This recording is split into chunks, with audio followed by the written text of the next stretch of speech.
उत्तराखंड की खबरों में आगे बढ़ेंगे। सबसे पहले बात करेंगे जोशीमठ की। जोशीमठ में लगातार जमीन धंस रही है और हर रोज ये सिलसिला आगे बढ़ता जा रहा है। आज मुख्यमंत्री पुष्कर सिंह धामी भी जोशीमठ पहुंचे और पहले हवाई सर्वेक्षण किया और उसके बाद में जमीन पर उतरकर खुद सीएम धामी ने जोशीमठ की दरारों को देखा और साथ ही लोगों से बातचीत भी की। मुख्यमंत्री ने लोगों के घरों के अंदर जाकर भी वहां के हालात देखे, लोगों से मुलाकात की। कई लोग रोते हुए सीएम धामी से मिले और अपनी व्यथा बताई, जिस पर सीएम ने लोगों को ढांढस बंधाया और पूरी मदद का भरोसा दिया। सीएम धामी ने वहां तैनात अधिकारियों के साथ बैठक भी की और सेक्टर के हिसाब से मदद करने, पुनर्वास करने के लिए उनको निर्देशित किया। मुख्यमंत्री ने बताया कि फिलहाल खतरे की जगह से लोगों को निकाला जा रहा है और सुरक्षित स्थानों पर शिफ्ट किया जा रहा है। अब तक 9 इलाकों में 603 मकानों में दरारें आ चुकी हैं। हैरानी की बात तो यह है कि शुक्रवार तक 561 मकानों में दरारें आई थी, तो वहीं केंद्रीय जल शक्ति मंत्रालय ने जो जांच कमेटी बनाई है उसकी रिपोर्ट 3 दिन के अंदर आ जाएगी। बहुत बहुत धन्यवाद आपका। आप देखा कल हम लोग भी के साथ लेकिन अभी हमारी प्रायोरिटी है कि जिन घरों पर ये खतरा आया हुआ है, जहां भी दरारें पड़ी हुई हैं, उन सभी को सुरक्षित स्थानों पर निकालें, उनको सुरक्षित करें। हम सेक्टर स्तर पर भी जो है इस पर अधिकारी लोगों को नियुक्त कर रहे हैं कि जो प्रत्येक घरों की चिंता करेंगे, प्रत्येक यहाँ के लोगों की चिंता करेंगे। बहुत ठंड का मौसम है और बर्फबारी होने की भी संभावना है, इसलिए सभी को सुरक्षित स्थान मिले, ठंड से बचाव हो, भोजन मिले, उन सब की व्यवस्था में हम लोग लगे हैं। बाकी दीर्घकालिक योजना पर भी काम कर रहे हैं कि अगर यहाँ से सभी को पुनर्वास करना पड़ेगा, जिन जिन घरों में नुकसान हो रहा है, जो इसकी जद में आए हुए हैं, तो उस दिशा में भी हम लोग काम। और जोशीमठ जाने से पहले सीएम धामी ने कहा कि केंद्र सरकार से लगातार वो इस मामले पर संपर्क में है, केंद्र को वो लगातार जानकारी भी दे रहे हैं और केंद्र सरकार की तरफ से पूरी मदद का भरोसा मिला है। चीन बॉर्डर की तरफ से अगर हम देखें तो सेंटर की तरफ से रिपोर्ट आपसे मांगी गई है या आप खुद बताने वाले सेंटर? नहीं, मैं स्वयं भी बता रहा हूँ और लगातार वहाँ से संपर्क है। माननीय प्रधानमंत्री कार्यालय से भी लगातार संपर्क में हम लोग हैं कि जो भी स्थिति यहाँ की होगी उसको बताएंगे, क्योंकि जोशीमठ शहर हमारा जो है बहुत पौराणिक रूप से, धार्मिक रूप से, हर दृष्टि से, हमारे राज्य की सामरिक रूप से भी बहुत महत्व का स्थान है, इसलिए उसको बचाना भी है और फिलहाल लोगों को जो है उससे उबारना भी है। जोशीमठ में भूधसाव का मामला सुप्रीम कोर्ट भी पहुंच गया है। ज्योतिष मठ के शंकराचार्य अविमुक्तेश्वरानंद सरस्वती ने सुप्रीम कोर्ट में जोशीमठ को लेकर याचिका दायर की है और इसे राष्ट्रीय आपदा घोषित करने की मांग की है, साथ ही जल्द ही और कारगर कदम उठाने की मांग की है। इसके अलावा याचिका में एनटीपीसी और बीआरओ से राहत में मदद देने की मांग भी की गई। याचिका में केंद्र और राज्य सरकार को पक्षकार बनाया गया है। इस याचिका में सुप्रीम कोर्ट से प्रभावितों के पुनर्वास की भी मांग की गई है और साथ ही साथ आर्थिक मदद देने की भी मांग की गई।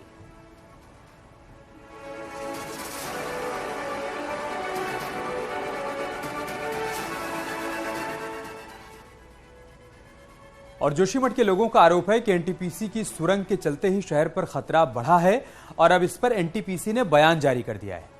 एनटीपीसी ने इस पूरे मामले से खुद को बचाते हुए पल्ला झाड़ लिया। एनटीपीसी का कहना है कि जोशीमठ की दरारों का सुरंग से कोई भी संबंध नहीं है और उनकी परियोजना की सुरंग शहर के नीचे से नहीं जा रही है। साथ ही एनटीपीसी ने कहा कि अभी वर्तमान में ब्लास्टिंग का कोई भी काम नहीं हो रहा है और टनल बोरिंग मशीन से खुदाई हो रही है। हालांकि पहले जो ब्लास्टिंग हुई थी और पहले जो समस्याएं आई थी उन पर एनटीपीसी की तरफ से कुछ भी नहीं कहा गया।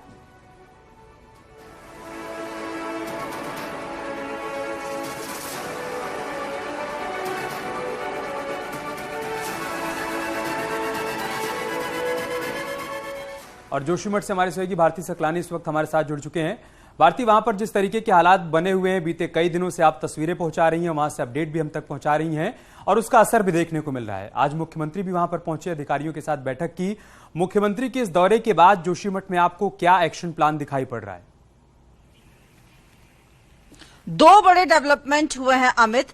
कल आपको ध्यान होगा जब हम बात कर रहे थे और आपको वो तस्वीरें हमने दिखाई थी जहां पर लोग रह रहे थे, आज उस इलाके में मुख्यमंत्री पुष्कर सिंह धामी पहुंचे, उस घर को उन्होंने देखा और तुरंत अधिकारियों को निर्देश दिए कि इन लोगों को वहां से हटाया जाए। 3 से 4 परिवार वहां पर रहते थे और उन परिवारों को वहां से हटाने के निर्देश मुख्यमंत्री पुष्कर सिंह धामी ने दिए हैं। वो लोग इस वक्त मेरे साथ मौजूद हैं जिनसे कल भी हमने बात की थी और कल वो कितने परेशान थे। आज उन लोगों को होम स्टे में रहने के निर्देश दिए हैं। दूसरा बड़ा डेवलपमेंट, इनसे मैं बात करूंगी, दूसरा बड़ा डेवलपमेंट मैं बता देती हूँ कि अब से थोड़ी ही देर बाद सीएमओ की टीम यहाँ पर पहुंचने वाली है और सभी लोगों के मेडिकल भी यहाँ पर होंगे। कोई दिक्कत तो नहीं है क्योंकि ठंड का भी मौसम है।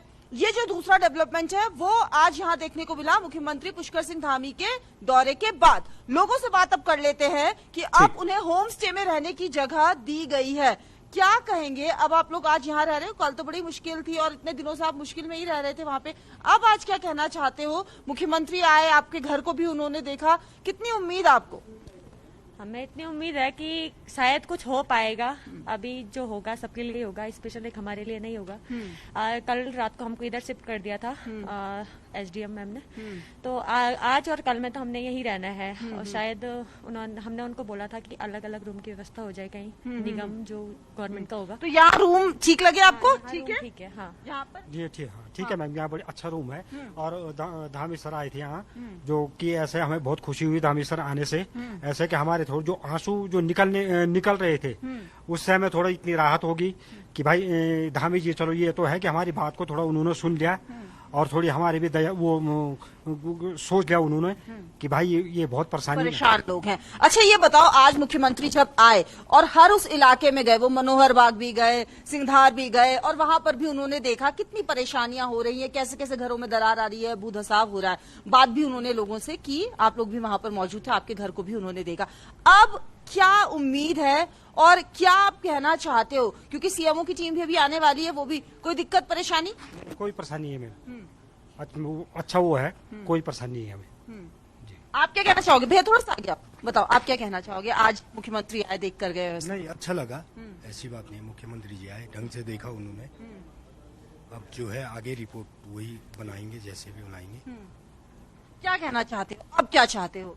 अभी तो होम स्टे में फिलहाल व्यवस्था कर दी गई है, आगे के लिए ठीक है। होम भारतीय सरकार की तरफ से लगातार कोशिशें की जा रही हैं। आप भी डे 1 से ग्राउंड जीरो पर मौजूद है, पहले की तस्वीरें भी आपने देखी। अब जब सरकार लगातार कोशिशें कर रही है तो वो भी आप देख रही हैं, क्या पहले के मुकाबले हालात सुधरते हुए आपको नजर आ रहे हैं? देखिए, अधिकारी जो है वो एक्शन मोड में आ गए हैं। पूरा सरकारी तंत्र, सभी अधिकारियों को यहाँ पर लगा दिया गया है। उनको निर्देश दिए गए हैं कि रिपोर्ट दी जाए, कहाँ कहाँ पर दिक्कतें हैं, किन किन लोगों को परेशानी है। किसी भी व्यक्ति को कोई दिक्कत पेश नहीं आनी चाहिए। इस कोशिश में अधिकारी नजर आ रहे हैं। चाहे एसडीआरएफ की टीम हम बात कर ले, वो लोगों को सुरक्षित स्थान पर पहुंचा रही है। फिर सीएमओ की टीम है, वो अपना काम कर रही है। नगर पालिका की टीम को खाने पीने की व्यवस्थाओं का जिम्मा दिया गया है। इसके अलावा हर अधिकारी को ये निर्देश यहाँ पर दिए गए। वार्ड्स में डिवाइड कर दिया गया है। यहाँ पर 9 वार्ड में कहीं 5 अधिकारी है, कहीं 4 अधिकारी है, कहीं 3 अधिकारी है। सबकी ड्यूटी यहाँ पर लगा दी गई है कि वो उस वार्ड में देखें, किसी भी व्यक्ति को कोई परेशानी यहाँ पर नहीं आ रही है, इस बात को सुनिश्चित किया जाए। और अगर कोई व्यक्ति परेशान है, उसकी जो समस्या है उसको सुने, क्योंकि यहाँ पर लोग जो है वो परेशान हो रहे हैं, आक्रोशित भी है, गुस्से में भी हैं। उन समस्याओं को भी हैंडल करना है, उन लोगों की भावनाओं को भी समझना है। अमित, ये एक सबसे बड़ा चैलेंज अधिकारियों के सामने भी है, सरकार के सामने, अधिकारियों के सामने एक बड़ी चुनौती है, लोगों को शिफ्ट करना और हालात सामान्य करना। तमाम जानकारी साझा करने के लिए बहुत शुक्रिया भारती आपका। और चलिए खबरों में आगे बढ़ते हैं। जोशीमठ में जमीन धंसने के बीच में अब बड़े नेताओं के वहां पहुंचने का सिलसिला भी शुरू हो गया है। विपक्ष की बात करें तो आज कांग्रेस नेता प्रीतम सिंह ने प्रभावित इलाकों का दौरा किया और रविवार को पूर्व सीएम हरीश रावत जोशीमठ पहुंचेंगे। वहीं प्रदेश अध्यक्ष करण माहरा, नेता विपक्ष यशपाल आर्य समेत कई नेता सोमवार को जोशीमठ में होंगे। कांग्रेस प्रदेश अध्यक्ष करण माहरा का कहना है कि जनता की मदद के लिए सब तैयार हैं। वहीं बतौर विपक्ष कांग्रेस पार्टी सरकार के कामों पर नजर बनाए हुए है ताकि प्रभावित लोगों को मदद से लेकर मुआवजा मिलने में किसी तरह की कोई दिक्कत न हो। जो चिंता के विषय हैं और सरकार क्या कर रही है उस पर दृष्टि रखना, लोगों को मुआवजा देते हैं या नहीं देते, किस तरीके की कदम सरकार उठाने जा रही है, कौन जूलॉजिस्ट वहाँ जा रहे हैं, कौन एक्सपर्ट्स को वहाँ भेजा जा रहा है, किस तरीके की हाई लेवल कमेटी वहाँ बन रही है, इन सब पे हम लोग नज़र रखेंगे और जनता से मिलकर उनके दुख को बांट के जो उनके लिए बेहतर होगा उसके लिए सरकार से गुहार भी करेंगे, और सरकार नहीं करेगी तो फिर जो लड़ाई लड़ने का तरीका उसको भी अपनाएंगे। उधर जोशीमठ पहुंचे गढ़वाल के कमिश्नर सुशील कुमार का कहना है कि लोगों को सुरक्षित जगहों पर शिफ्ट किया जा रहा है। कमिश्नर ने बताया कि इसरो से भी मदद ली जा रही है और 1-2 दिन में इसरो जोशीमठ की तस्वीर जारी करेगा। भूस्खलन की स्थिति साफ हो पाएगी उसके बाद तो वहीं सैन्य इलाकों में आई दरारों को लेकर सेना के अधिकारियों के से संपर्क भी किया जा रहा है और सेना के अधिकारियों ने कहा है कि वे व्यवस्था देख रहे हैं। तो लगातार देखिए कोशिशें जारी है। सैटेलाइट तस्वीर जब सामने आएगी तो स्थिति और ज्यादा साफ हो जाएगी कि हालात कैसे बने हुए हैं।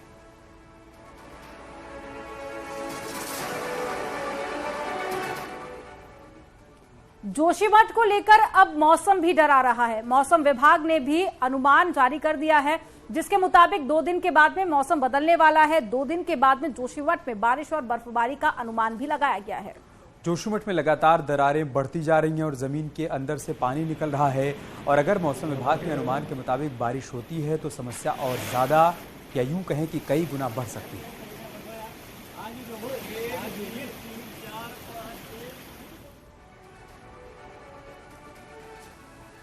तो जोशीमठ में लगातार दरारें बढ़ती चली जा रही हैं। दरारों की स्थिति अब इतनी खतरनाक हो गई है कि सेना के क्षेत्र में भी लगातार ये दरार आगे की तरफ बढ़ती जा रही है। जोशीमठ में सेना की एक पूरी ब्रिगेड तैनात है जिसमें लगभग 8 से 9,000 जवान रहते हैं। इसके साथ ही आईटीबीपी की पोस्ट भी तैनात यहां पर की गई है। तो सेना की तरफ से लगातार प्रयास किए जा रहे हैं, लेकिन जो दरारें हैं वो लगातार बढ़ती जा रही हैं, जो कि एक बड़ा कारण बनी हुई है चिंता का। जोशीमठ में 1 जनवरी के बाद जिस तरीके से लगातार दरारें बढ़ती चली गई उसका असर अब सैन्य क्षेत्रों में भी तेजी के साथ दिखाई दे रहा है। ऐसा नहीं कह सकते हैं कि सेना के क्षेत्र में दरारें ना पड़ रही हो।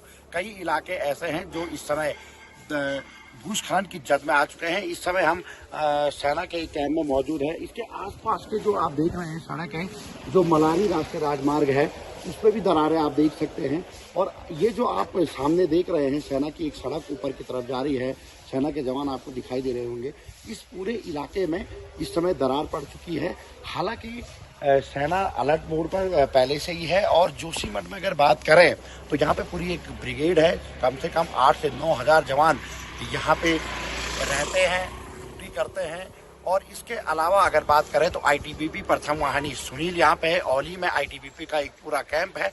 तो कुल मिलाकर अगर देखा जाए तो कहीं ना कहीं अब सेना क्षेत्र में अगर दरारें बढ़ती है तो ये आने वाले समय के लिए बहुत ज़्यादा चिंतनीय होगा।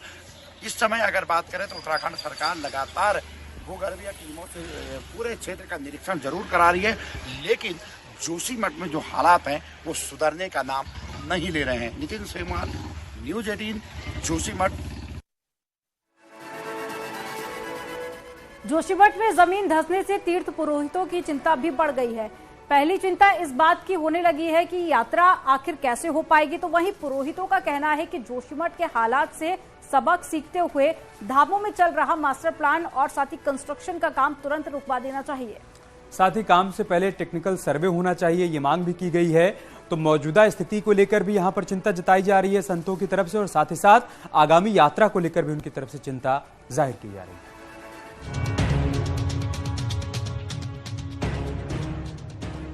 हर साल वसंत पंचमी के दिन बद्रीनाथ धाम के कपाट खुलने का दिन तय होता है और 4 धाम में सबसे आखिर में बद्रीनाथ धाम के ही कपाट खुलते हैं। लेकिन जोशीमठ में पैदा हुए बड़े खतरे ने यात्रा को लेकर भी डर पैदा कर दिया है। सबसे बड़ा डर सड़कों के धंसने से पैदा हुआ है।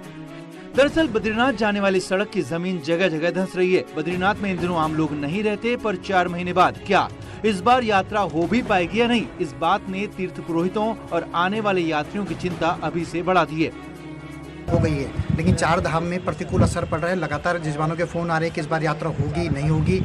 तो हम ये सरकार से इसको स्पष्ट डिमांड करते हैं, मांग करते हैं कि आप सुनिश्चित करिए इस यात्रा को और जो मार्ग है उसकी व्यवस्था, वैकल्पिक व्यवस्था बना के रखें।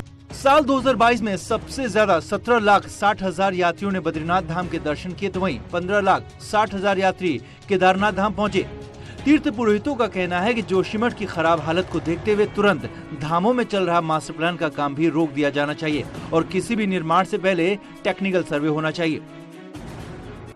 आदि गुरु शंकराचार्य जी की तपस्थली और बद्रीनाथ जी के शीतकालीन पूजा स्थल जोशीमठ ज्योतिर्मठ में भूधसाव की जो घटना हुई है वो निश्चित बहुत चिंतनीय है और ये भविष्य के लिए संकेत भी है। इस सब घटनाक्रम को देखते हुए हम लोग ये मानते हैं कि बद्रीनाथ और केदारनाथ और ये पूरा जो इलाका जो है ये मध्य हिमालय क्षेत्र में स्थित है और अत्यंत संवेदनशील है। इसलिए जो बद्रीनाथ और केदारनाथ में वर्तमान में जो मास्टर प्लान के तहत कार्य कराए जा रहे हैं तो निश्चित रूप से इन कार्यों को जो है रोक लगाई जानी चाहिए, क्योंकि बड़े स्तर पर जो है निर्माण कार्य हो रहा है, कहीं ना कहीं इसका असर जो है इन दोनों धामों के मंदिरों में भी हो सकता है। जैसा कि केदार शब्द का ही शाब्दिक अर्थ जो है दलदल है, तो निश्चित रूप से केदार में दलदल जैसी जमीन में इस तरह के जो है बड़े निर्माण होना, प्लाजा का निर्माण होना या मास्टर प्लान के तहत बड़े बड़े निर्माण कार्य होना और भारी मात्रा में मशीन और जो निर्माण सामग्री का वहाँ पर एकत्रित होना, यह भी खतरे के संकेत हैं। इसलिए जो है सारे पहलुओं का तकनीकी और व्यवहारिक अध्ययन करने के बाद ही कोई निर्णय लिया जाना चाहिए और बड़े स्तर पर इन दोनों धामों के अतिरिक्त अन्य धामों में भी निर्माण कार्य पर रोक लगाई जानी चाहिए, यह हमारा मानना है। बद्रीनाथ आने वाले यात्रियों का बड़ा दबाव जोशीमठ शहर ही झेलता है और सबसे अहम पड़ाव भी है। लेकिन अब जबकि जोशीमठ ही धंस रहा है तो लोकल लोगों का तो डर बढ़ा ही है, बद्रीनाथ धाम की यात्रा पर भी बड़ा संकट मंडराता हुआ नजर आ रहा है। देहरादून से न्यूज़ 18 के लिए दीपांकर भट्ट की रिपोर्ट। प्रधानमंत्री मोदी की मां हीराबा की अस्थियां आज गंगा में विसर्जित की गईं। परिवार सहित हरिद्वार पहुंचे प्रधानमंत्री के छोटे भाई पंकज मोदी ने वीआईपी घाट पर अस्थि विसर्जन किया। अस्थि विसर्जन का कार्यक्रम बेहद सादगीपूर्ण ढंग से किया गया। पुलिस और प्रशासन को भी इसकी सूचना नहीं दी गई। वीआईपी घाट पर तीर्थ पुरोहित ने विधि विधान से अस्थि विसर्जन का काम संपन्न कराया। आपको बता दें कि पीएम मोदी की मां हीराबा का निधन 30 दिसंबर को हो गया था।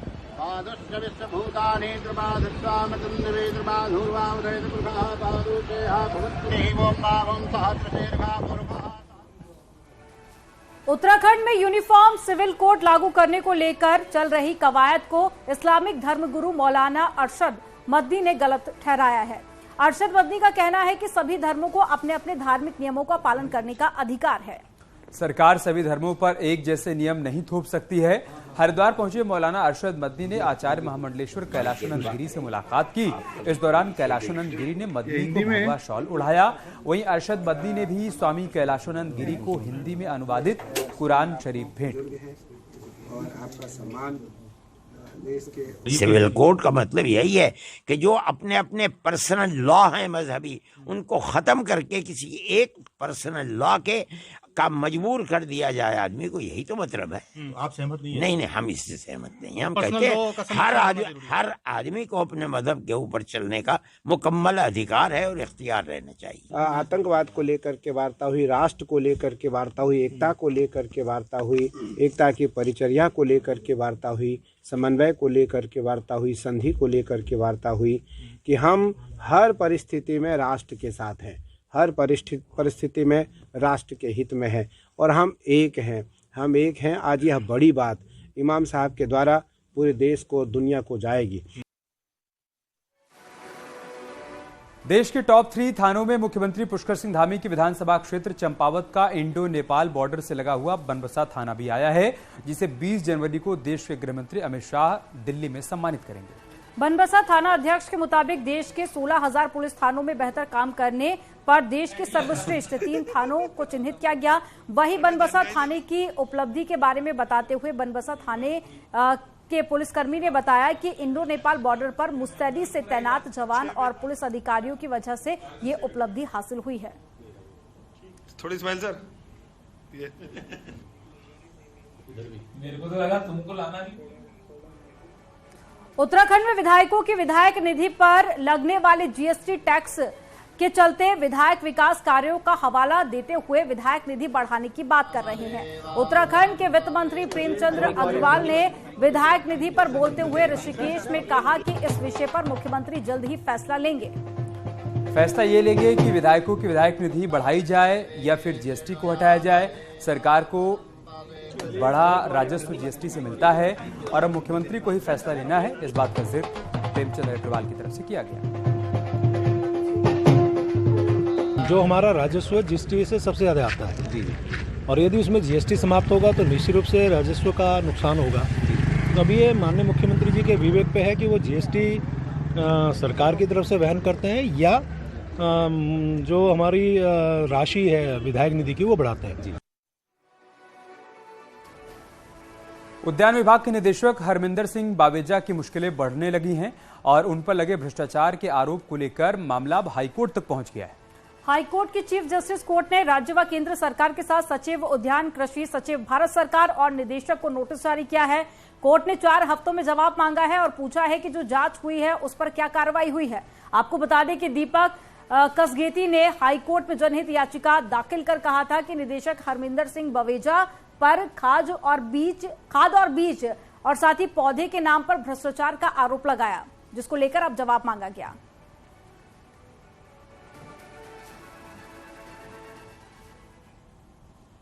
और चलिए पहाड़ से जुड़ी 10 बड़ी खबरें